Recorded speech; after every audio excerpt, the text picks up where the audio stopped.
ያከብራታል ሰንበትን። ክቡራን ተመልካቾቻችን እንደምሰነበታችሁ። ሳምንታዊው የሰንበተ ክርስቲያን መርሃ ግብራችን ነው። በዛሬው የሰንበተ ክርስቲያን መርሃ ግብር እንግዳ አድርጌ የጋበዝኳቸው መጋቢ አእላፍ ክቡር ጥላሁን ናቸው። መጋቢ አእላፍ ክቡር ጥላሁን በማዕከላዊ ጎንደር ደብረ ኃይል ወደብረ ጥበብ በዓታ ለማርያም ካቴድራል የአቋቋም ምስክር ጉባኤ ቤት መምህር ናቸው። ከእሳቸው ጋር ቆይታ አደርጋለሁ። እንድትከታተሉ እንጋብዛለን። ያከብራታል ሰንበትን። መጋቢ አእላፍ ወደ ዝግጅት ክፍላችን እንኳን ደህና መጡ።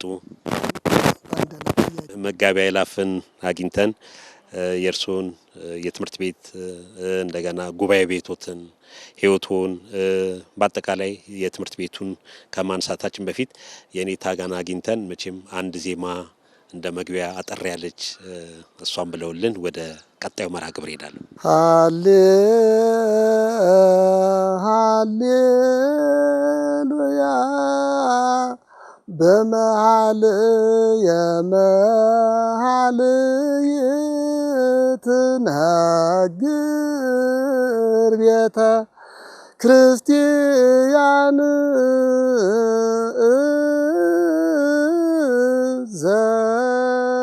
ዘትብል ወልድ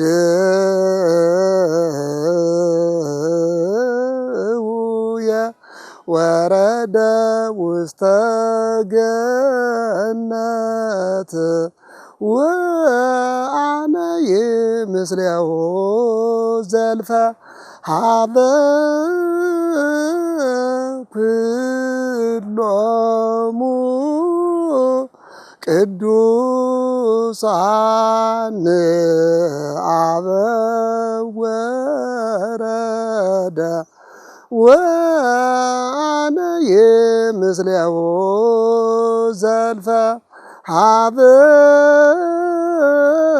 ናርዶስ ወሀበ መዓዛሁ ሀበ ፈረየ ሮማን ወሀበ ጽጌ ወይን ወረደ ወአነ ምስሌሁ ዘልፈ ሀበ ምድረ ርስት ጽዱት ወብርይት ሀበ ባረከ ክርስቶስ አመተ ጻድቃን ወረደ ወአነ ምስሌሁ ዘልፈ እነብር በፍቅሩ ለወልድ እሁያ። የኔታ እንግዲህ ዝማሬ መላእክትን ያሰማልን። እንደው ወደ መጀመሪያው ጥያቄ ሊድና መጋቢ አእላፍ ክቡር ጥላሁን ማን ናቸው? የተወለዱ የታደጉ የት ቦታዎች ናቸው የተማሯቸው ከሚለው ልነሳ። በቅድሚያ በማዕከላዊ ጎንደር ደብረ ኃይል ወደብረ ጥበብ በዓታ ለማርያም አቋቋም ምስክር ጉባኤ ቤት መምህር ነኝ። መጋቢ አእላፍ ክቡር ጥላሁን እባላለሁ። የተወለድኩበት ቦታ በገዳመ ወንያት አቡነ ሀራ ድንግል ገዳም ነው። የኔታ ትምህርቶንስ የት ቦታ ተማሩ? ትምህርት የጀመርኩት ከዛው ከገዳሙ ነው። ገዳመ ወንያት አቡነ ሀራ ድንግል ገዳም የኔታ መንበሩ የሚባሉ ታላቅ አባት ነበሩ። ከቁጥር ጀምሬ እስከ ዳዊትና አርያም ሰለስት እስከሚባለው ድረስ ከሳቸው ነው የጀመርኩትኝ። ከዛ በኋላ ወደ ባህር ዳር አካባቢ በመሄድ ሽምብጥ ሚካኤል ከኔታ መምህር መንግስቱ ዘላለም ቅኔን የተማርኩትኝ። ሁለተኛ ጨጎዴ ሀና ከሊቀ ሊቃውንት ያሬድ ሽፈራው ለሁለተኛ ጊዜ ቅኔን አጥብቄ ተምሬያለሁ ማለት ነው። ከዛ በኋላም ወደ መካነ ኢየሱስ ከኔታ መጋቢ ሃይማኖት የንታሲሳይ ድጓ ተምሬያለሁኝ። ሙሉ ከጾመ ድጓ እስከ ድጓ ድረስ ለ4 ዓመት በመቀመጥ አጠናቅቄያለሁ። ከዛም በተጨማሪ አሁን ከዚህ ጠቅላይ ቤተ ክህነት ከሚገኙት ከሊቀ ማእምራን የኔታ ብርሃነ መስቀል ገበየሁም እንደዚህ ሁለተኛ ድጓ ከልቻለሁ። የት ማለት ነው? ጎንደር መንበረ መንግስት መድኃኔዓለም እያሉ እሳቸው። ከዛ በመቀጠል ያው በወገራ ወረዳ ሰንበትዬ ቅዱስ ሚካኤል ከሚባል ቦታ ከኔታ አይምሮ ብዙነህ አቋቋሙን አጠናቅቄያለሁ። ከዛም ወደ ደብረ ኃይል ወደ ጥበብ በዓታ ለማርያም በመምጣት ከኔታ መጋዬ ብላት የኔታ ሄኖክ አቋቋሙን አስመስክሬያለሁኝ። በተጨማሪ ከዚህ ዝማሬ መዋሲት ከኔታ ገብረ አምላክ የሚባሉ አባት አሁን ከዚህ ዓለም ድካም አርፈዋል። ከሳቸው በተጨማሪ መዋሲት አቋቋም የሚባል በደንቢያ ወረዳ ውስጥ አቸራ ማርያም ከምትባል ቦታ ከኔታ ዘላለም መዋሲት አቋቋሙን በደንብ በመማር ከዚህ በፊት ያልነበረ ነው። አሁን እሱን ያው እያስፋፋን እያስተማርነ ካቋቋሙ ጎን ለጎን እንገኛለን ማለት ነው። የኔታ ትምህርቶን አጠናቀው ወደ መምህርነት የገቡት ወንበር ዘርግተው ጉባኤ ማስተማር የጀመሩት መቼ ነው? የት ቦታ ነው የጀመርኩት? የተመረቅኩትኝ ሙሉ 90 ላይ ነው። ከ90 ዓመተ ምህረት ጀምሬ ያው እስካሁን እያስተማርኩ ነው የምገኘው። የጀመርኩትን ፊት ስማርበት ከነበረው ሰንበትዬ ቅዱስ ሚካኤል በወገራ ውስጥ ሰንበትዬ ሚካኤል ከሚባል ቦታ ፊት ስማርበት ከነበረው ቦታ ላይ ነው። ከዛ በተጨማሪ ባህር ዳር ሰሰላ በዓታ ትባላለች። ከሷ ደግሞ ሰንበትዬ ወደ 4-5 ዓመት ቢሆን አስተምሬያለሁኝ። በስንት ዓመተ ምህረት አካባቢ ይሆናል? ከሙሉ 90 ጀምሬ እስከ 94 ሰንበትዬ ቅዱስ ሚካኤል ባቋቋም መምህርነት። በተጨማሪ ደግሞ 94 ግማሹ ላይ እና እስከ 95 ባለው ለአንድ ዓመት ተመንፈቅ የሚሆን ባህር ዳር በዓታ ላይ ሰሰላ በዓታ ላይ አቋቋም አስተምሬያለሁ። ከዛ በኋላ ወደ ጎንደር ደብረ ኃይል ወደ ጥበብ በዓታ ለማርያም የኔታ በምስክር መምህርነት ፈልጋለሁ ብለውኝ ከ95 ጀምሮ እስከ 97 በምክትልነት ከዛ በኋላ ደግሞ ከ97 እሳቸው መስከረም 7 ቀን ያረፉት። ከዛ ቀን ጀምሮ እስካሁኑ ሰዓት ያው በምስክር መምህርነት እገኛለሁ። መስከረም 7 ማለት ዓመተ ምህረቱ 97 የኔታ ወደ ኋላ ልውሰዱትና በተለይ እንግዲህ እንደነገሩኝ በተለያዩ ቦታ ትምህርት ፍለጋ እየተዘዋወሩ በጎንደር በጎጃም የተለያዩ ቦታ ተዘዋውረው ተምረዋል። እንደው የአብነት ትምህርት ቤት ወይም ደግሞ የተማሪ ቤት ህይወቱ ምን ይመስላል የኔታ?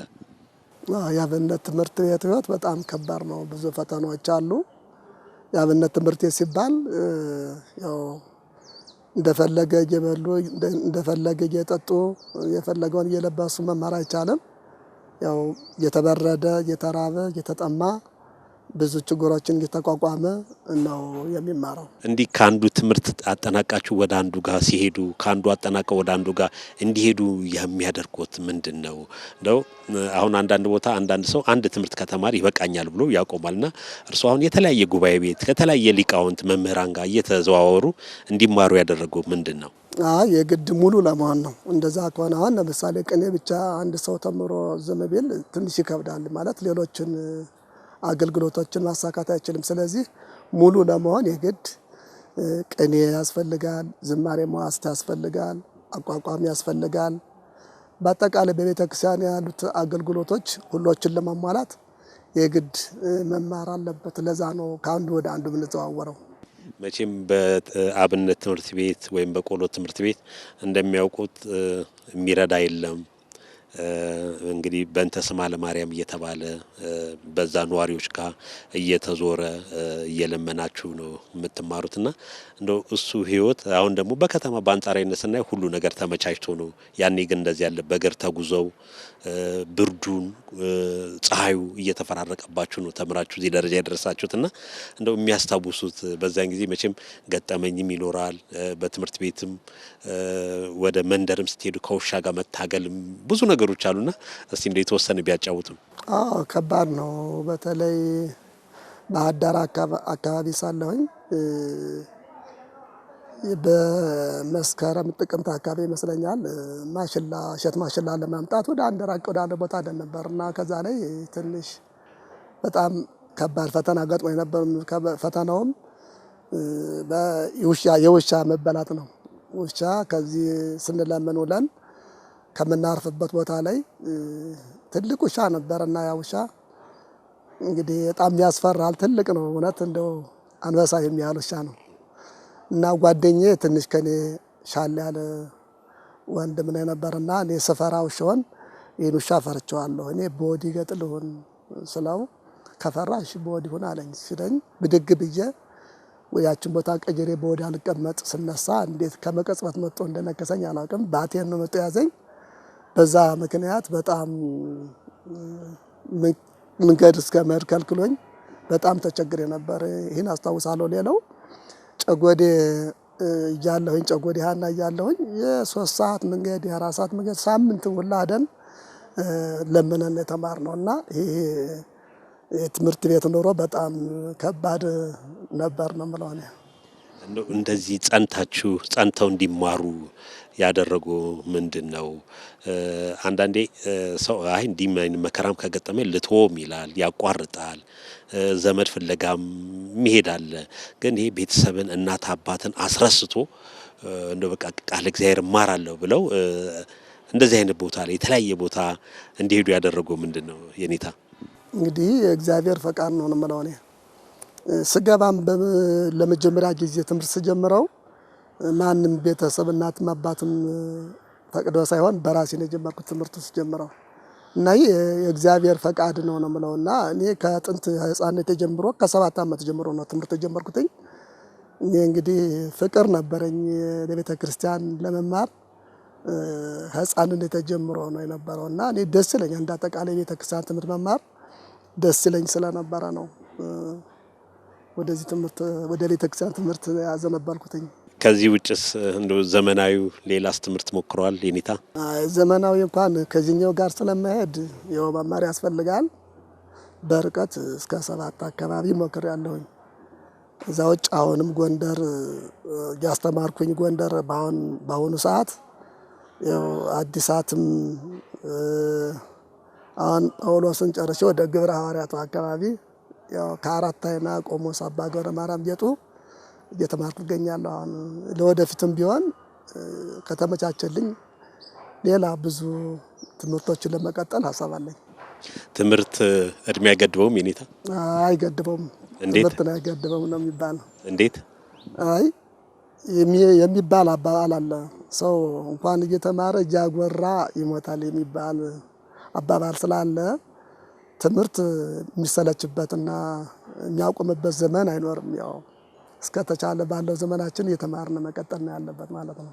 ምክንያቱም አንዱ ትምህርት ሲያልቅ ሌላው ደግሞ ትምህርት ስላለ አያልቅም። ብዙ ነው በጣም ሁሉን በጣም አጠቃላይ የለማር ከተባለ በዘመናዊውም በቤተ ክርስቲያኑም በጣም ሰፊ ትምህርት ስለሆነ ማለቂያ የለውም። ብዙ ነው፣ ሰፊ ነው። ለዛ ነው እስቲ ወደ ደብረ ኃይል ወደ ደብረ ጥበብ በዓታ ለማርያም ካቴድራል ያቋቋም ምስክር ጉባኤ ቤት ወደሱ ልምጣ። እዛ እንግዲህ ከ1994 ጀምሮ ማስተማር እዛ የጀመሩት 95 ጀምሮ ከ95 ጀምሮ እዛ እያስተማሩ ነበርና እስቲ እንደው ያኔ እርሶ እዛ ሲገቡ ጉባኤ ቤቱ ምን ነበረ? ዛሬስ በምን ሁኔታ ላይ ነው የሚገኘው? በገባሁበት ዘመን ወይም እኛ በተማርንበት ዘመን በጣም ከባድ ነበር። የኔታ መገበያ ላፊ መኮልደ ሚካኤል ከትንሽዬ ድንጋይ ላይ ነበር ተቀምጦ የሚያስተምሩን። ትንሽዬ አወዛን ጥፎ ከዛች ላይ ነው የሚያስተምሩን። እኛም ድንጋዮች ዙሪያውን የሚቀመጡ ድንጋዮች አሉ። ከዛች ላይ ተቀምጠን ነበር የምንማር በዘመኑ። አሁን ደግሞ እግዚአብሔር ፈቅዶ የነሱ ጸሎት እኛን አግዞን ያው በሶፋ ወንበር ላይ ተቀምጠን ተማሪዎችም ወንበር ተዘጋጅቶላቸው ደስ ከሚል ቤት ተሰርቶልን ከዛ ነው እየተማርን እንገኛለን። ፎቁንም ማህበረ ቅዱሳን በዚህ አጋጣሚ ማህበረ ቅዱሳንም ሊመሰገን ይገባል። ፎቁን የምንማርበትን አሁን የምንኖርበትን ይሰሩልን ማህበረ ቅዱሳን ስለሆኑ በዚህ አጋጣሚ ሊመሰገኑ ይገባል። ምን ያህል ተማሪዎች አሉ? አሁን በአሁኑ ሰዓት ያሉት በአሁኑ ሰዓት ወደ 160 አካባቢ አሉ። ግን ተፈትነው የተዘጋጁት ግን ወደ 80 እና 90 አካባቢ የሚሆኑ አሉ የሚጠባበቁ። ምንድነው የሚጠባበቁት? ወደ እዛ ቦታ ለመግባት ወይም ደግሞ ወንበር ለመቀበል ማለት ነው። ወንበር ለማግኘት የሚጠባበቁ አሉ። ምክንያቱም የቤት ችግርም አለ፣ የሰርከፍስትም ችግር ስላለ ያው ተመርቀው ሲሄዱ ስለሆነ የሚገቡት እነሱ እንደዛ ካልሆነ ቦታም ሰርከፍስትም ችግር ስላለ የቦታም ችግር ስላለ ለዛ ነው የሚጠብቁት። የኔታ ጉባኤ ቤቶትን ከደቀ መዛሙርት ከተማሪዎቹ ጋር መጥቼ ተመልክቻለሁ። እነዛ ሁሉ እርሶ ጋር የሚማሩ ተማሪዎች እንደቀደመው እናንተ በየሰፈሩ እየሄዳችሁ ልመና እየለመናችሁ እንደተማራችሁት ነው ወይስ እንዴት ነው እየተማሩ ያሉት? አሁን አድራሾች ያሉበት ቀደም ብሎ በነበረው ሰዓት በእንተ ማርያም ብሎም እንደገና ህፃናት እያመጡ ረዳት እያመጡ ነበር ሲማሩ የቆዩት። አሁን ግን የቦታም ችግር ስላለ ያው በበጎ አድራጊም ጠቅላይ ቤተ ክህነትም ከበጀተልን አሁን በዚህ ሁለተኛ ዓመት ይዟል 1 ሚሊዮን ብር በጅቶልናል። ይሄንና አንዳንድ በጎ አድራጊዎች በሚያደርጉልን እገዛ ነው አሁን እየኖርን ያለ። ያው ልመና እና ረዳት አሁን የላቸውም። የኔታ እንግዲህ ወደዚህ ወደ ዘመናዊ ትምህርት በምንመለከትበት ሰዓት ተማሪዎች ትምህርት ቤት የሚገቡት ወይ የሚመዘገቡት ወይ መስከረም ላይ እንደዚህ የአመቱ መጀመሪያ ላይ ነው። ጉባኤ ቤትስ እንዴት ነው? በመጡበት ሰዓት ነው ምዝገባ ያለው ተማሪዎች የምትቀበሉት ወይስ እንዴት ነው? ያከብራታል ሰንበትን ከአመት ሁለት ጊዜያት አሉ። ህዳር ላይና ሰኔ ላይ እንፈተናለን። ተፈትነው ነው የሚገቡ። በዛን ሰዓት አጠቃላይ ወደ ጉባኤቱ የሚገቡበት ግን የካቲት ላይ ነው። የካቲት 1 ላይ ነው የኛ ልክ መስከረም በዘመናዊ ትምህርት ቤት እንደሚጀመረው የኛ የካቲት ላይ ነው። ጥር ላይ እረፍት ነና ታህሳስ ላይ ይመረቃሉ። ጥር እረፍት አድርገን ከዛ የካቲት 1 ጀምረን ነው የምንማረው። አሁን እርስዎ በሚያስተምሩበት ጉባኤ ቤት አንድ ተማሪ መጥቶ ለመማር ሲፈልግ መመዘኛ መስፈርቱ ምን? እሱ ቅድም ያልኩት ነው። ያው ተፈትኖ መመዘኛው ፈተና ነው። በጽሁፍ ነው ፈተናው? በጽሁፍ ነው? በቃል ነው። አይ በእኛ እንደዛ የለም። በጽሁፍማ በጣም ቀላል ነበር። የኛ በቃል ነው። መዳሎ አልባ የሚባል መጽሐፍ አለ። እሱን አጠቃላይ በቃል ይዞ ከዛ ውስጥ ነው የሚፈተነው። ፈታኞቹም ጉባኤ ቤቱ በጊዜው በሚመለመሉ ኮሚቴዎች 10 ኮሚቴዎች አሉ። እኔም አብሬ ይገኛለሁኝ። የጉባኤ ቤቱ ኮሚቴዎችም ይገኛሉ። እነሱ ባሉበት አጠቃላይ 10 ፈታኞች ፈትነው ካለፈ ነው የሚገባው። ካላለፈ 2-3 ጊዜም ሊደግም ይችላል። ካላለፈ ጎበዝ ከሆነ በአንድ ጊዜ ፈተና ሊያልፍ ይችላል ማለት ነው። እና በእንደዚህ አይነት ነው የሚገቡት። በፈተና ነው፣ ዝም ብሎ አይገባም። ያኛም ያሉት እንትኖች ብዙ ጊዜ ለተመልካቾች ግልጽ እንዲሆን የምንፈልገው ተማሪ አይደሉም። እኛዎች አድራሽ ይባላል። በቤተልሔም በዙራባም ለመምህርነት ደረጃ የደረሰው አድራሽ የሚባል ስም ነው ያለው። ተማሪዎች ሳይሆኑ መምህራን በቃ የሆኑ ለመምህርነት ደረጃ የደረሱ ማለት ነው። አድራሽ ማለት ሁሎችም ከኛ የሚማሩት መምህራን ብቻ ናቸው። አሁን 160 አሉ ያልኩትኝ መምህራኖች ናቸው። አጠቃላይ ከዚህ ላይ ተራ ተማሪ የሚባል የለም፣ መምህራኖች ናቸው ማለት ነው። የኔታ የትምህርት አሰጣጡ ምን ይመስላል? እንዴት ነው የትምህርት አሰጣጡ? ያው በአባቶች ባቆዩና መሰረት ለምሳሌ ከማዕተው ትምህርት ከምሸቱ ከቀኑ 10 ሰዓት ተኩል እስከ ምሸቱ 1 ሰዓት እንማራለን። እንደገና ሌሊት ደግሞ ከሌሊቱ 10 ሰዓት እስከ 12 ሰዓት እንማራለን። እንደገና የቀን ፕሮግራም ይባላል። ለምሳሌ እንደ መዋሲት አቋቋም፣ ቅንዋት፣ የቅኔ ፈጠራ እንደዚህ የጽጌ የ7 ዓመት የጽጌ ዚቃ አለ። እነዚህን የመሰሉትን በቀን ፕሮግራም ነው። ሌላው የማታና የማልደው ግን ቋሚው ትምህርት የወንበሩ ትምህርት ክብረ በዓሉ፣ መዝሙሩ፣ ወርሃ በዓሉ አጠቃሎ የምንማረው በማታና በማልዳ በቋሚ ወንበሩ ነው ማለት ነው።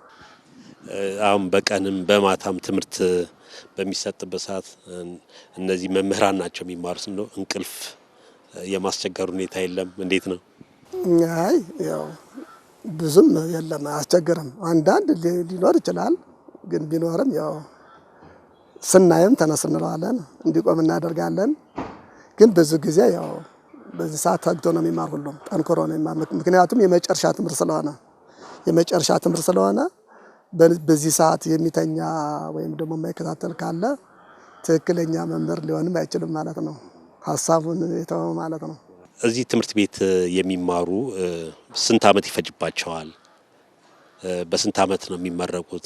ምርቃትስ በየዓመቱ አለ ወይስ እንዴት ነው? ምርቃቱ በየዓመቱ ነው ያለ። እዚያ ቦታ ያው የሚመረቁት ብዙ ነው። በትንሽ ዘመን የሚያልቅ አይደለም። እስከ 20 ዓመት በላይ የሚፈጅባቸው አሉ። እስከ 25 እስከ 30 የሚፈጅባቸው አሉ። ምክንያቱም ቅኔ ይማራሉ፣ ዝማሬ መዋሥዕት ይማራሉ። ወደኛ ለመምጣት አቋቋም ቢያንስ 5 ዓመት 6 ዓመት በጣም ጠንካራ ከሆነ 5 ዓመት 6 ዓመት ይወስነዋል። ከዛ ካለፈ ደግሞ እስከ 8 ዓመት እስከ 10 ዓመትም ሊፈጅበት ይችላል። እንደ አጠቃላይ ግን አቋቋሙ ብቻ ወደ መምህርነት ለመብቃት እስከ 8-10 ዓመት ሊፈጅ ይችላል። መምህር ለመሆን ያቋቋሙ ብቻ ዘርፍ ማለት ነው። ሌላው ሲጨመር ግን ቅኔ፣ ዝማሬ፣ መዋሥዕት፣ ድጓ የተለያዩ ሌሎች ትምህርቶች ጋራ ግን የግድ አስፈላጊ ስለሆኑ አቋቋም ጋር የሚሄዱ ስለሆኑ እነዚህ ነገሮች ጋር ለማቋቋሙ ጋር እንዳጠቃላይ ግን እስከ 20 እና እስከ 25 ዓመት በላይ ይፈጅ። አሁን እርስዎ የሚያስተምሩበት ጉባኤ ቤት እንደው ከፍተኛ ስንት ዓመት የፈጀበት ተማሪ ይኖራል? እንደው ቶሎ ጨርሶ ሲወጣ እንደው በስንት ዓመት አለ? እንደው የሚያስታውሱት የሚያጫውቱን ካለ? በጣም ጎበዞቹ ስንጠይቃቸው አሁን 5 ዓመት በገጠር ማለት በሌላ በተለያየ ቦታ የሚቆዩቱ 5 ዓመት 6 ዓመት በጣም ጎበዝ የሆኑት፣ በጣም ደግሞ ትንሽ ያዝ የሚያደርጋቸው ከሆኑ ደግሞ 7 ዓመት 8 ዓመት እንደው ስናየው ብዙ ጊዜ ስናጠና እንደዛ ይፈጅባቸዋል። ከኛ መጣው ደግሞ 2 ዓመት 3 ዓመት ይቆያሉ። እንደ እንትናቸው 3 ዓመት ይቆያል። ብዙ ጊዜ ግን 2 ዓመት ነው ወሰነናል። ብዙ በጣም ለመቀበል ሌሎችንም ቦታ እንዲለቁ እስከ 2 ዓመት ድረስ ይቆያሉ ከኛ። በ2 ዓመት ትምህርታቸውን ያጠናቅቃሉ። አዎ ፊት የተማሩት ነው። ልክኛ እንደ ዩኒቨርሲቲ ስለሆነ ሁሉን ነገር አጠናቀው ስለሚመጡ የምስክር ወረቀት ለመቀበልና የተማሩትን ቸክ ለማድረግ ለማጠናቀቅ ነው 2 ዓመት የሚቀመጡት እንጂ ሁሉን ጨርሰው ነው የሚመጡት። እንግዲህ የትምህርት ቤቱ ስምም ያቋቋም ምስክር ጉባኤ ቤት ነው የሚለውና እንደው ምን ማለት ነው? ይሄንን ቢገልጹልኝ። ያቋቋም ምስክር ጉባኤ ቤት ማለት ያው መቼም በእኛ በቤተ ክርስቲያን በመንፈሳዊ አጠራር ስለሆነ ነው እንጂ ዩኒቨርሲቲ ማለት ነው። የመጨረሻውን አቋቋም የሚባል ከዚህ ከበዓታ በኋላ ሌላ አቋቋም ቤት ወይም ሌላ የሚቀጥሉት ትምህርት የለም። በተለይ በአቋቋም ዘርፍ ያለው ከኛ አቋቋም በላይ የትም ምንም ሌላ ቦታ ላይ ስለሌለ የመጨረሻ ስለሆነ ዩኒቨርሲቲ ማለት ነው፣ መንፈሳዊ ዩኒቨርሲቲ። በተለይ በአንድ ወቅት የመጣው ጊዜ ተመልክቼ ነበር። ዜማ መዝሙርም ሲያቀርቡ ትምህርትም ሲሰጥ ለየት ያለ ነው ከሌላው በተለየ መልኩና እንደው ይህ እንዴት ነው? ለምሳሌ በእጅ በጣት እንትን እየተባለ ነው የሚዘመረው። ይህንንም ተመልክቻለሁ። ምናልባት ሌላ ቦታ የሌለም ሊሆን ይችላልና እዚህ ላይ ምን ይሉናል? እኛ ለየት ያለው ማለት ነው። እኛ ለየት የሚልበት ከሌላው ቦታ ላይ ጀማሪም አለ፣ የለየም አለ፣ ማዕከላዊም አለ። ከኛ ግን እዛ ቦታ ላይ ሁሎችም መምህራን ተፈትነው የገቡ ያለፉ ለመምህርነት ብቁ የሆኑ ስለሆኑ ስንጮህላቸው በትክክል ሁሎችም የጮህንላቸውን በደንብ አድርገው ስለሚይዙት ጉረሮንም አንድ ስለሚሆን እዛ ላይ ሲመጣ የተለያየ ቦታ ቢመጣ እንኳን አንድ ስለምናረጋቸው ከዛ ላይ ሲጮሁ በቃ ምንም ዝንፍ ወደ ኋላም ወደፊትም የሚል ስለሌለ ለዛ ነው አንድ ነው ደስ የሚል ጩኸት የሚመጣው ከዚህ ከኛ ጉባኤ ላይ ማለት ነው። ሁሎችም መምህራን ስለሆኑ ምናልባት እንደው ከመካከላቸው በደንብ ቀለሙን ያልያዘው እንኳን ቢኖር እንግዲህ 100 ተማሪ ከ50 በላይ እንደው አንተ ብለው ዳር ላይ ወይ መሀል ላይ ተቀመጠው እንዴት ነው የሚለዩት? የኔታ አይ እሱን የምንለየው በፈተና ነው፣ ሲገባ ነው። በድሮ ዘመን በአስተያየት ነበር ሲገባኝ ነበር። በአሁኑ ሰዓት ግን በደንብ አጠናቆ በትክክል አቋቋሙን ያላዘ ሰው ከሆነ ስለማይገባ ከዛ ላይ ጥያቄ አያመጣብንም። ከዛ ላይ ፊት ላይ ሲገባ ብቻ ነው። እኛ ሲገባ ግን እንዛለን እስከ 2 ጊዜ 3 ጊዜ ራሱ ይመለሳል፣ እዛም በላይ ይመለሳል። ያላዘው ከሆነ ማለት ነው። አጠናቆ እንዲመጣ እንመልሰዋለን። እዚህ እርስዎ የሚያስተምሯቸው ተማሪዎች ጉባኤ ቤት ያሉት እንደ በየአብያተ ክርስቲያናቱ ሄደው በክብረ በዓል እንዲያገለግሉ ወይም በሌላ ጊዜ እንዲያገለግሉ የምታሰማሩበት መንገድ አለ ወይስ በግል እየተጠሩ ነው እየሄዱ የሚያገለግሉት? አዎ ክብረ በዓል ሲመጣ ደብዳቤ ይመጣል። በጉባኤ ቤቱ እንዲያገለግሉ ደብዳቤ ይመጣል። ግን ብዙ ጊዜ ያው ራሳቸውም ቃል እግዚአብሔርን ለመስማት ወረቡን ለቤቱን ሳንኮውን ለመስማት በራሳቸውም ይሄዳሉ። ግን ብዙ ጊዜ ደብዳቤዎችም ይመጣሉ እንድታገለግሉልን እንድትመጡ ይባላል። በዚህ ምክንያት ያው እየሄዱ ያገለግላሉ ማለት ነው። እኛም እንዲያገለግሉ ያው እንገፋፋለን። የግድ ያን ካልተመለከቱ ለወደፊት መምህር መሆኑ በጣም ስለሚከብድ በየቤተክርስቲያኑ ያሉትን ባህሎች አባባሎች የግድ መሄድ ስላለባቸው ያው ይሄዳሉ። እኛም እንዲሄዱ እንገፋፋለን። ነው ካቋቋሙ ውጭ ሌላ የሚሰጥ ትምህርት አለ? የኔታ በጉባኤ ቤቱ ለምሳሌ በየአውደ ምሕረቱ ስብከት እንዲሰብኩ ሌሎችም ነገሮች በቤተ ክርስቲያን በተመደቡበት ቦታ እንዲያገለግሉ ከዚህ ከዜማው ካቋቋሙ ትምህርት ውጭ የሚሰጥ ትምህርት አለ? አሁን ለ2 ዓመት ሊሞላን ነው የካቲት ሲመጣ አንድ አባት ናቸው እንደ መጀመሪያ የሆነ ሐሳብ ሰጠውን መጣው እሳቸው ናቸው እስቲ ልናግዝም እንችላለን፣ ስትወጡ ቆማችሁ ከአውደ ምሕረት መስበክ አለባችሁ የሚል ምክር አንድ አባት በተነሳ ሐሳብ አሁን የካቲት ወደሚቀጥለው የካቲት 2 ዓመት ይሞላናል። በተራ አንዱ ፕሮግራም መሪ አንዱ ሰባኪ የሆኑ አሁን ማታ ከወንበር መጨረሻ ላይ ለ20 ደቂቃ ይሄን እያደረግን ነው። 2 ዓመት ሊሞላና ነው። በጣም የሚገርመው መጽሐፍ ከተማሩት በለጠ የሚሰብኩ አሉ። ራሱ አንዳንድ ደግሞ ትንሽ የሚፈራ ቢኖርም የሚበዙት ግን በእውነት በጣም እኔ እስከምደነቅ ድረስ ነው። በጣም የሚሰብኩ ወንድሞች አሉ። አሁን የተጠናከረ ነው በዚህ ዙሪያ። የኔታ ይሄ የአቋቋም ምስክር ጉባኤ ቤት የታች ቤት አቋቋም ነው የሚባለው? የታች ቤት ነው የሚባለው። እንደው ከላይ ቤት ከምንለው በምንድን ነው የሚለየው? ላይ ቤት የሚባለው ትንሽ ነው የሚለየው።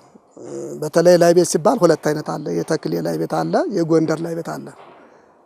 አመረግዱ ላይ ነው ብዙ ጊዜ የሚቀየረው፣ ከመረዱ ላይ ነው። ሌላው ግን የታች ቤቱን ከያዘው ላይ ቤቱ ተጠግቶ የሚሄድ ነገር አይከብድም፣ ቀላል ነው። በትንሽ ቀን የሚያዝ ነገር ነው። ብዙ ይዝኛል እንትን በማይበር ቀለም ራሱ የሚያዝ ነገር ነው ይሄ። እና ላይ ቤት ማለት ትንሽ የተወሰነ በጸናጽሉ በመረግዱ ጊዜ የሚያሳርፍ የነበረውን እያገሰገሰ የሚሄድ ነው ላይ ቤት ማለት። ለነዚህ ለመምህራን እርሶ ጋር ለሚማሩት ለየራሳቸው ማደሪያ መኝታ ቤት እዛው ካቴድራል ውስጥ አለ ወይስ ከዛ ወጥተው በተመላላሽ ነው እየመጡ ትምህርታቸው የሚቀጥሉት? አይ ቅድም ካልኩት የፎቅ ማህበረ ቅዱሳን ከሰሩልን ፎቅ ላይ እዛ ላይ ቤት ለ120 ነው የሚይዘው እንትኑ አልጋው 120 ሰዎች እዛ ውስጥ ነው የሚያድሩት። ባለ ስንት ፎቅ ነው? 2 ፎቅ ነው። ለተማሪዎች ተብሎ ነው የተሰራው? ለተማሪዎች ተብሎ ነው። አሁንም የተጀመረ መሰረት ድንጋይ የተጣለ አንድ ከአሜሪካ ከሚገኙ በጎ አድራጊዎች 2 ቦታ ነው ያለና መንገድ በላይና መንገድ በታች የሚባል አለ። ከመንገድ በላይ ካለው አሁን ደግሞ መሰረት ተጥሏል፣ ተጀምሯል። ለፍጻሜ ቢያበቃልን ያው ለወደፊቱ ብዙ ቢያንስ እንኳን 120 ብቻ ከሆነው በላይ ወደ 200 300 ሰዎች እንዲይዝ ሆኖ የሚሰራ ፎቅ ተጀምሯል። አሁን እንግዲህ እግዚአብሔር በሰላም ቢፈጸምልን ማለት ነው። ይህ የአቋቋም ምስክር ጉባኤ ቤት ነው ከሌሎች አቻ ጉባኤ ቤቶች ጋር በተለይ እንደ ባህር ዳር እንደ ጎንደር ዩኒቨርሲቲዎችም ጋር አብሮ የሚሰራበት ሁኔታ አለ ወይ? ምክንያቱም አሁን በየዩኒቨርሲቲዎች ውስጥ እነዚህ የቤተ ክርስቲያን መጽሐፍት የሚጠኑበት የቅዱስ ያሬድ ዜማዎች በአንዳንድ ዩኒቨርሲቲዎችም እንደ ትምህርት ክፍል ተከፍቶላቸው የተጀመሩ ስራዎች አሉና በተለይ የአቋቋም ምስክር ጉባኤ ቤት ደግሞ የቤተ ክርስቲያኒቷ ዋነኛ ትምህርት የሚሰጥበትን ቦታ ስለሆነ ምናልባት እንደው መጥቶ የማገዝ አብሮ የመስራት ሁኔታዎች አሉ የኔታ? አይ ያው ብዙ ጊዜ እንደዛ የለም። እኛ መምህራኖች ስንገናኝ አንዳንድ ውይይት ልንወያይ እንችላለን እንጂ ያው ለምሳሌ የኛቸዎች ያው እነ ቤተልሔም እነ ዝራባ እነ ደብረ አባይ ምስክር ታዋቂዎች በኢትዮጵያ ያሉ ምስክር ቦታዎች በጩኸት ትምህርቶች እነዚህ ናቸው። በመጻሕፍት ደግሞ ያው በጎንደርም አለ በተለያዩ ቦታዎችም አለ። በመጻሕፍት ዙሪያ የመወያያ እንትን ለማድረግ ትንሽ የሀገሩ ርቀትና ያው ያለው የትራንስፖርት ችግር ለመገናኘት ብዙ ጊዜ ያው አናደርግም። ብንገናኝ መልካም ነው። ለወደፊቱ ልናደርግ እንችላለን። ሁሉ እንኳን ባይገናኝም የተወሰነ የጉባኤ ቤቱ ኮሚቴዎችና መምህራኑ የምንገናኝበት ነገር ለወደፊቱ ሊፈጠር ይችላል ብዬ አስባለሁኝ። እስካሁን ግን እንደዛ የለም። እንደ መጻሕፍት ምናምን ለማንበብ ግን ቤተ መጻሕፍት የኛ አለና አሁን እንደ በዓታ መጽሐፍ ማንበብ የሚፈልገው የተለያዩ መጻሕፍቶች አሉ እየገባ ያነባል። ግንኙነት ግን እስካሁን ለወደፊት እናደርጋለን እንጂ ያው እንደ አጠቃላይ ወደዚህ ወደ ጠቅላይ ቤተ ክህነት ስንመጣ አጋጣሚ ስንገናኝ እንደዚህ በተለያየ ምክንያት ካልሆነ 12 ብለን ግን አንገናኝም። የአቋቋም ምስክር ጉባኤ ቤቱ አደረጃጀቱ ምን ይመስላል የኔታ? አደረጃጀቱ ያው ጥሩ ነው። እንግዲህ ያለው የሰርከብስትና የማደሪያው ችግር ካልሆነ በጣም በመማር ማስተማሩ ዙሪያ በጣም የተደራጀ ነው፣ የጠነከረ ነው። በጣም ነው ደስ የሚለው። እርሶ ብቻ ነት መምህር ያሉት ወይስ ሌሎችም አሉ? አሁን ምክትል አወዳድረን ያዘጋጀናቸው አባት አሉ። ለጊዜው ግን እስካሁን እኔ ብቻ ነኝ። ያው ለወደፊት ግን የሚያግዘኝ ስለሚያስፈልግ ያው እየጠየቁ ነው ያለው። አልጸድቅልኝ ብለው ነው እንጂ ተወዳድረው አልፈው የተቀመጡ አባት አሉ። ያው ወዲህ ሲፈቀድልኝ ከሀገረ ስብከቱ ያው ለማድረግ ተዘጋጅተናል። እንግዲህ የአብነት ትምህርት አሰጣጥ ለየት የሚያደርገውም አንድ መምህር ብቻ አይደለም ያሉት። ከታች ያለው ከፍ ያለው ከስሩ ያሉትን ሌላውም እንደዚህ የሚያስተምርበት የሚያጠኑበት የሚቀጽሉበት ሁኔታ አለና እዚህ ያቋቋም ምስክር ጉባኤ ቤትም እንደዚህ ያለ ሁኔታ? አዎ እንደዚህ አይነት ያለ በተራ ትምህርት ቤት ነው። በተራ ጉባኤ ቤቶች አንዱ ከፍ ያለው ታቹን ያስተምራል። ትክክል ነው። ከኛ ግን እኩል ናቸው። እኩል ስለሆኑ አሁን ለምሳሌ አሁን ሰሞኑን ያው በጉባኤቱ ችግር ምክንያት ስመጣ ያው ሁሉም አድራሽ ስለሆነ አንዱ ካንዱ መማር ስለማይቻል የግድ እኔ እስከምመለስ ተዘግቶ ነው የሚጠብቀኝ። እስከምመለስ ይጠብቃሉ። ሌላ ለምሳሌ ዝማሬ መምህር ካለ ከጉባኤ ቤቱ ዝማሬ መቀጸል የሚፈልግ አለ፣ ሊቀጽል ይችላል። ሌላ ትምህርት ከኛ ውጪ ያለ ትምህርት ጎን ለጎን የሚፈልግ ካለ አቋቋሙን ግን የግድ ሁሎችም እኩል ስለሆኑ ከኔ ብቻ ነው የሚሰሙት። ከመምህሩ ነው የግድ የሚሰማው የግድ እንደዛ ስለሆነ ማለት ነው እንጂ አንዱን እዛ ላይ ሊያስተምረው አይችልም። ያው ያልገባው ነገር ካለ ሊረዳ ይችላል እንጂ በትምህርት ደረጃ የግድ ምስክር መምህሩን የሚያስተምር። ቅድም እንደነገሩኝ የኔታ ያቋቋም ምስክር ጉባኤ ቤቱ ላይብረሪ ያለው ወይ ቤተ መጻሕፍት አለ ብለዋል። እንደዚህ ከላይ አስተዳደር አለው ለምሳሌ ወይ እንደ ቦርድ ወይም ደግሞ ወደፊት ትምህርት ቤቱን ጉባኤ ቤቱን ለማሳደግ እንኳን ቢያስፈልግ ህንጻው እንዲሰራ የሚያደርግ ገቢም ያሰባስብ ሌሎች ክፍሎች አሉት ወይስ እንዴት ነው? አዎ አሁን የመጣንበት ከጎንደር ከማዕከላዊ ጎንደር ወደ አዲስ አበባ የመጣንበት ምክንያቱም በትምህርት ቤቱ ዙሪያ ነው። ኮሚቴ አለ። እንደ ጠቅላይ ቤተ ክህነት መዋቅር የተደራጀ ኮሚቴ አለን። የጉባኤ ቤቱ በጠቅላይ ቤተ ክህነት ትእዛዝ መሰረት በሀገረ ስብከቱ በኩል አድርጎ የተዋቀረ ኮሚቴ አለ። 7 ኮሚቴ አለ። አሁንም ሰሞኑን የመጣ ነው 7ቱ ኮሚቴ ነው። የቤተ ክርስቲያኑ አስተዳዳሪ፣ እኔ የጉባኤ ቤቱ ምስክር መምህር፣ ከዩኒቨርሲቲዎች ወደ 2 ከግል ትምህርት ቤቶች ለምሳሌ ጎንደር ፋሲለደስ ላይ ያሉ መምህራን አሉ። ያ ኮሚቴ ነው አሁንም ለጉባኤ ቤቱ በጎ አድራጊዎችን እያፈላለገ ጉባኤ ቤቱን ለማገዝ የመጣው ኮሚቴም ለዛ ነው አሁን የመጣው ከአዲስ አበባ የመጣው ኮሚቴ። ሌላው የኔታ እንግዲህ በተማሪ ቤቱ የሚታዩ አበይት ችግሮች ምንድን ናቸው? ጉባኤ ቤቱን የአቋቋም ምስክር ጉባኤ ቤቱን እየፈተኑ ያሉ ችግሮች ምንድን ናቸው ይላሉ የኔታ? እየፈተኑ ያሉ ችግሮች ያው የሰርከ ህብስት አለመሟላት፣ ያው ሌላም የልብስም ይቸግረዋል። ለምሳሌ ብዙ ጊዜ ከኛ የሚመጡት በገጠሯ ሀገር ስለሆነ የሚመጡት የልብስ ችግር አለ፣ የሻሽ ችግር አለ። አጠቃላይ የመጠለያም አሁን ለምሳሌ ቅድም 80 ወደ 90 አካባቢ የሚሆኑ ተማሪዎችም ያልገቡት የቤት ችግርና የሰርከብስ ችግር ነው እና የጉባኤ ቤቱን የሚፈታተኑት ያው የሰርከብስ ጉዳይና የመጠለያ ጉዳይ ነው። ከዛ ውጭ ሌላ ችግር የለም። እነዚህ ግን እንግዲህ የሚመለከተው ሁሉ የሚዲያ የሚመለከተው እንደው ቢመለከተው ጉባኤውን በጣም በዚህ አጋጣሚ ደስ ይለናል። ጉባኤ ቤቱን በአሁኑ ወቅት እየረዳ እያገዘ ያለው ማን ነው? በምንድን ነው የሚተዳደረው? እንግዲህ ሰርከብስትም አንዱ ችግር እንደሆነ ገልጸውልኛልና እስካሁን እየረዳ እያገዘ ያለው ማን ነው? ከጠቅላይ ቤተ ክህነት እንግዲህ በአመት 1 ሚሊዮን ብር በጀት እንዳለው ገልጸውልኛልና እንዴት ነው እስቲ እየተዳደራችሁ ያለው? ምን ያህልስ በቂ ነው? ከዛ በተጓዳኝ እንግዲህ የተወሰነ ህንጻ ግንባታም እየተጀመረበት ሁኔታ እንዳለ አጫውተውኛልና እስቲ እንደው ያለውን ያው ተመልካቾቻችን በደንብ እንዲያውቁት ቢገልጹልን። አዎ አንጃግ ጠቅላይ ቤተ ክህነት እንኳን 1 ሚሊዮን ብር የበጀተልና ያው 1 ሚሊዮኑ ለአመት ነው የተበጀተው። ሁለተኛ አመት ይዟል አሁን እሱ ነው ያለ። ሌላው ከማህበረ ቅዱሳን ወደ 30 ሺህ ብር ለወር እንታገዛለን። ሌላው ወቅሸት ገዳም ከባያታዊ ቆሞስ አባ ዮሐንስ ነው ያግዙናል። እሳቸውም ሌሎችም ደግሞ በጎ አድራጆች አልፎ አልፎ እንዲህ እየመጡ ነው የሚያግዙን። በዚህ ያለ ነው አሁን እየታገዝን ያለ ነው። ሌላም ደግሞ ኢየሩሳሌም የሚገኙ አባ ገብረ ኪዳን አሁን ጉባኤ ቤቱን ያስጀመሩልን አባት እሳቸውም የተወሰነ በሰኔ በሐምሌ አካባቢ የተወሰነ እየደጎሙን በነሰሱ ነው አሁን እየታገዝን ያለ ነው። ቋሚ አሁን ይሄም ሆኖ የኑሮ ውድነቱ በጣም ሰፊ ስለሆነ እንደዚህ ሆኖም አልቻልነውም። በጣም ከባድ ብለናል። አሁን ወደዚህ ልመና የመጣ ነው። እነሆ ከሚገኘው ገንዘብ ለተማሪዎች በኪስ የሚሰጥ የለም። በኪስ የሚሰጥ የለም። የምናደርገው ያው ለአንድ ተማሪ አሁን በአሁኑ ሰዓት ለ150 ተማሪ ነው በጀት ያዝነው።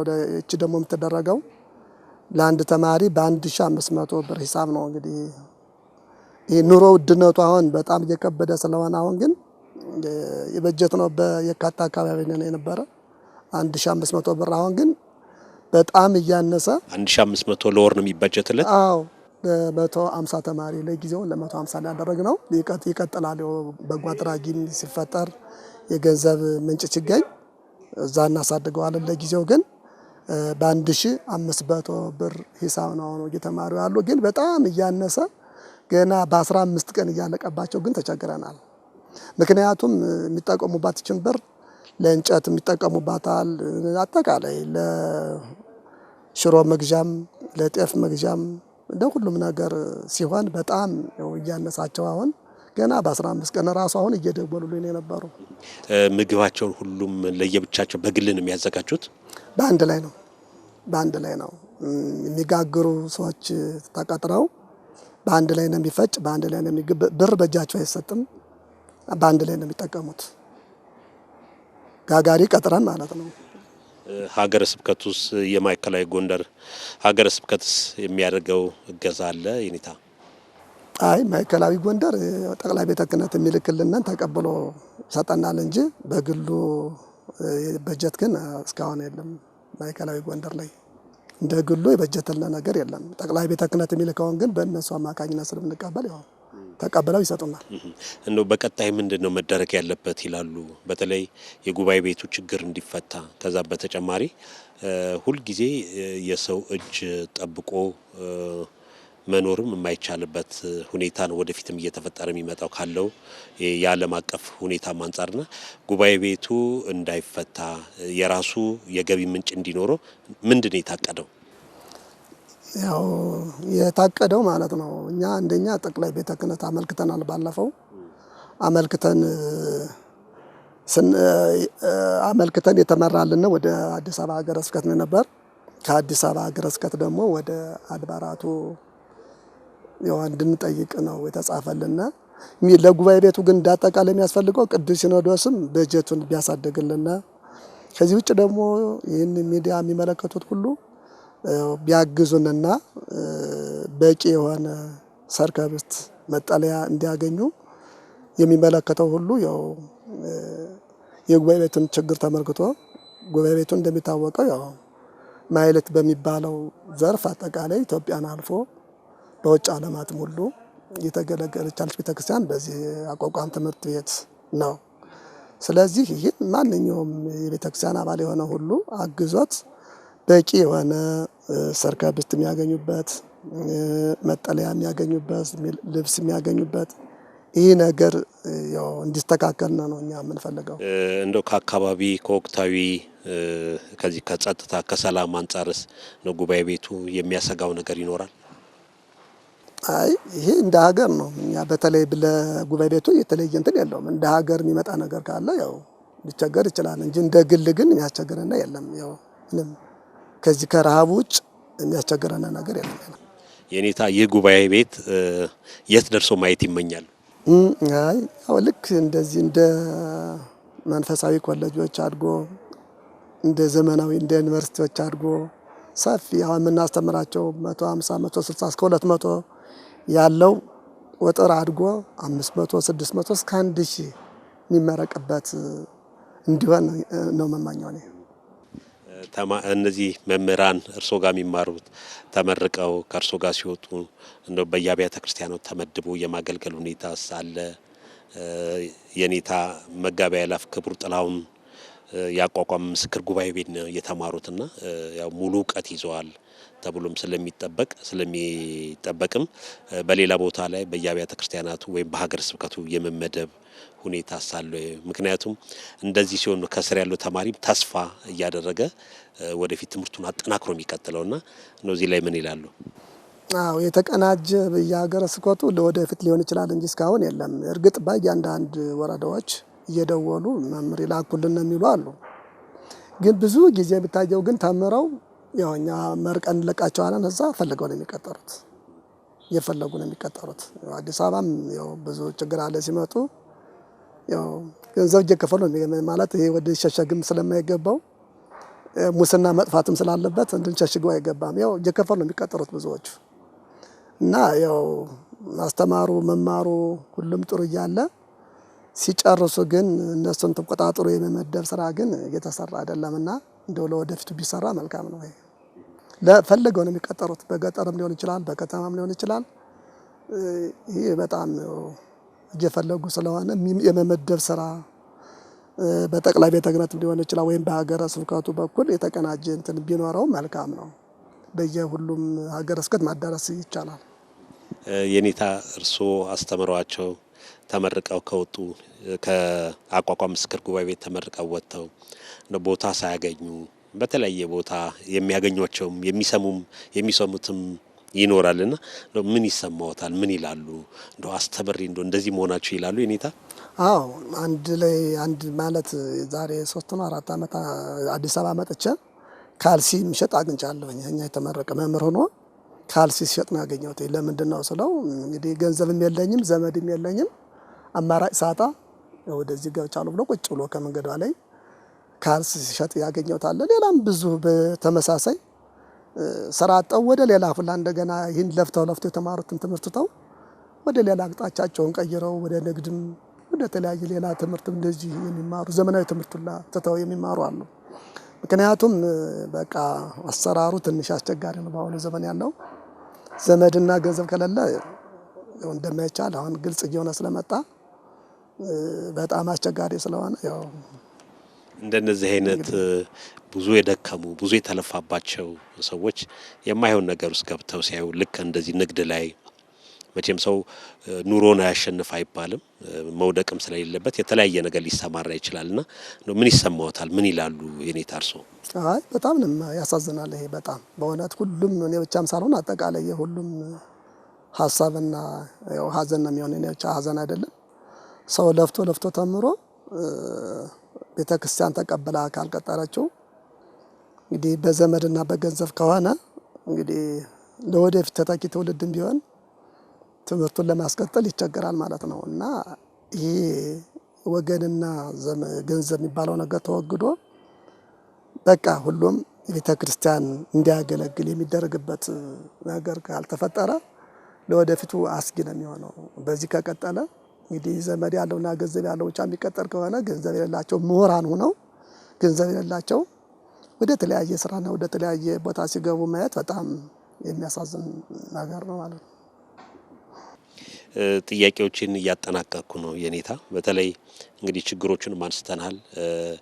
እንደ ነገሩኝም ወደፊት ትምህርት ቤቱን ለማሳደግ ጉባኤ ቤቱን የአቋቋም ምስክር ጉባኤ ቤቱን ለማሳደግ ተማሪዎችም በርከት አድርጎ ለመቀበል አቅደዋል ያስባሉ። በዛም የተጀመሩ ፕሮጀክቶች አሉና እነዚህም ፕሮጀክቶች ለማስፈጸም ትምህርት ቤቱም ደግሞ የሚማሩ እዛ እንደው ሰርከ ህብስትም እንዳያጡ በዚህ ምክንያት ትምህርቱም እንዳይስተጓጎል እንደው ከማን ምን ይጠበቃል? ምን መደረግ አለበት? እዚህ አሁን አዲስ አበባ መጥተው ምን ያገኘሁትና እንደው ምንድነው የሚያስተላልፉት መልእክት? መቼም እዛ ቦታ ላይ ተምሮ የሚወጡት ለመላው ኢትዮጵያ ኦርቶዶክስ ተዋሕዶ ቤተክርስቲያን የሚያገለግሉ ምሁራን፣ ሊቃውንት፣ መምህራን የሚወጡበት ቦታ ነውና ይህ ቦታ እንዲቀጥል ቤተክርስቲያኒቷም እንዲህ በባለሙያ እንድትገለገል ለማድረግ እንደው ምን መደረግ አለበት ይላሉ? ያው ቅድም የተናገርኩት ነው። ጠቅላይ ቤተ ክህነት በጀቱን ቢያሳድግልን፣ ከዛ ውጭ ደግሞ በጎ አድራጊዎች በየኢትዮጵያ ውስጥ ሊሆናል ውጭማ ዓለማት ሊሆን ይችላል። ያው ጉባኤ ቤቱን በቂ ገንዘብና ድጎማ ወይም ደግሞ ሰርከ ህብስት የሚያገኙበትን ነገር እንዲፈጠር ነው። አሁን ኮሚቴውም እየሰራ ያለ አሁን አዲስ አበባ የመጣው ኮሚቴም ለዚያ ነው። አሁን ለመጀመሪያ ጊዜያዊ መፍትሄ ብሎ ያዘው ያው አዲስ አበባ መጥቶ በየአድባራቱ ትንሽ ለምኖ ጊዜያዊ ለ1 ወር ለ2 ወር የሚሆን ነገር ማግኘት ነው። ከዛ በኋላ ግን ያው በአዲስ አበባ የገንዘብ ማሰባሰቢያ የገቢ ማሰባሰቢያ የሚደረግበትም ኮሚቴው አስቧል። ለጊዜው የያዘው ኮሚቴው ይሄ ነው። ግን እንዳጠቃላይ ግን ራሱን የሚችልበትን ነገር ለጉባኤ ቤቱ ራሱን የሚያስችል የገቢ ምንጭ የሆነ ነገር እንዲሰራለት ነው እኛ የምንፈልገው፣ ጉባኤ ቤቱ የሚፈልገው ማለት ነው። ከተስተካከለ ሌላ ችግር ብዙም እንዶ ለራሱ የሚሆን የገቢ ምንጭ እንዲሰራለት ሲሉ የታቀደ ያሰባችሁት ፕሮጀክት አለ? ፕሮጀክት እየተዘጋጀ ነው። የኮሚቴው ዓላማ ጉባኤ ቤቱ ራሱን የሚያግዝ ነገር ተሰርቶ ለጉባኤ ቤቱ ፕሮጀክት ተነድፎ ራሱን የሚችልበትን ነገር ለማድረግ ያው ኮሚቴው እያሰበ ነው። ግን ይህን ለማድረግ ያው ብዙ እንትኖች ስላሉ ኮሚቴው ያው በዚህ ዙሪያ አሁንም እየደከመ ነው። ያው ከዛም ብዙ ጊዜ የሚያነሳው ሀሳብ ነው እና ያው እስካሁን የተፈጸመ ነገር ስለሌለ የኮሚቴው ሀሳብ ከተፈጸመ ብዙ ያው ጉባኤ ቤቱ ራሱ የሚችልበት ነገር ለማድረግ እየታገለ ነው ያለ። ጥያቄዎችን አጠናቅቄያለሁ የኔታ። ምናልባት በዚህ አጋጣሚ የሚያስተላልፉት መልእክት ካለ ከዚህ ቀደም ለጉባኤ ቤቱ ሲያግዙ የነበሩ የሚያመሰግኗቸው አካላትም ካሉ ይህም መርሃ ግብር ለሚከታተሉትም በተለይ ለጉባኤ ቤቱ የሚያስተላልፉት መልእክት ካለ የመጨረሻ እድል ልስጦት። እሺ፣ አይን ማመስገን የምፈልገው ያው ጠቅላይ ቤተ ክህነት ዛሬ 2 ዓመት አካባቢ በጀተልን 1 ሚሊዮን ብር እንደገና ማህበረ ቅዱሳን በወር 30 ሺህ ብር የሚደጉሙነን እንደገና ያው ባይታዊ ቆሞስ አባ ዮሐንስም በሚያደርጉልን እገዛ እንደገና አባ ገብረ ኪዳን አሁን በኢየሩሳሌም የሚገኙት አባት ላስ ቬጋስ ከሚባል አሜሪካ እዛ የሚያግዙን የሚረዱን አባላት ማህበርተኞች አሉ። እነሱን እንደገና አሁን ባለፈው አመት ያው ሻሽና ፎጣ የሚያግዙን በዱባይም ከአሜሪካም ፎጣና ሻሽ ያገዙን ማህበርተኞች ስላሉ እነሱን ማመስገን እፈልጋለሁ።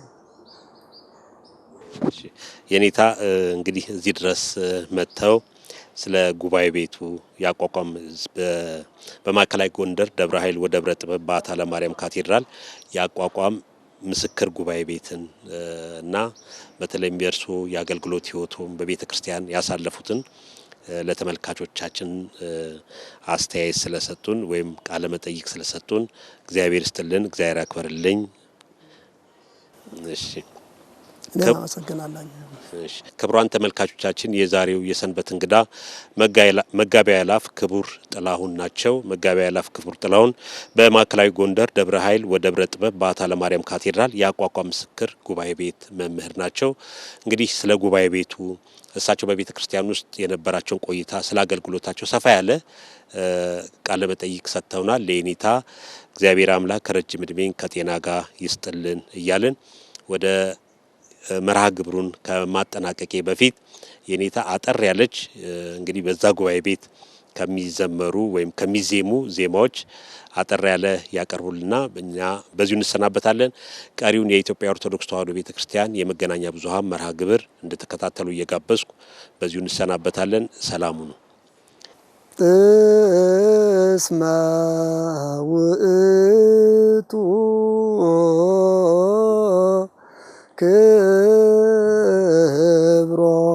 ክብሮሙ ለቅዱሳን መድኃኒቶሙ ለጻድቃን እስመ ውእቱ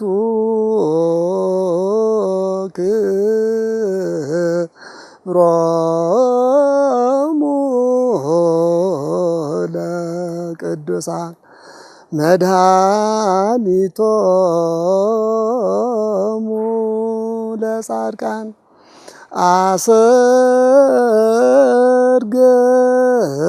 አሰርገዋ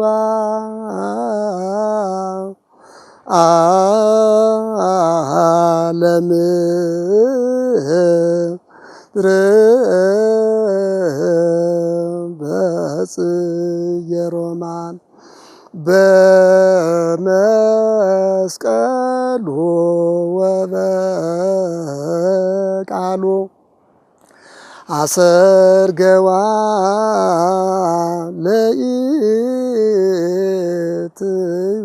ለኢትዮጵያ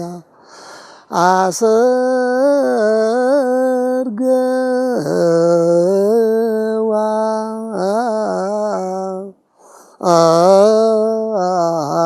ለምድር በጽጌ ሮማን በመስቀሉ ወበቃሉ አሰርገዋ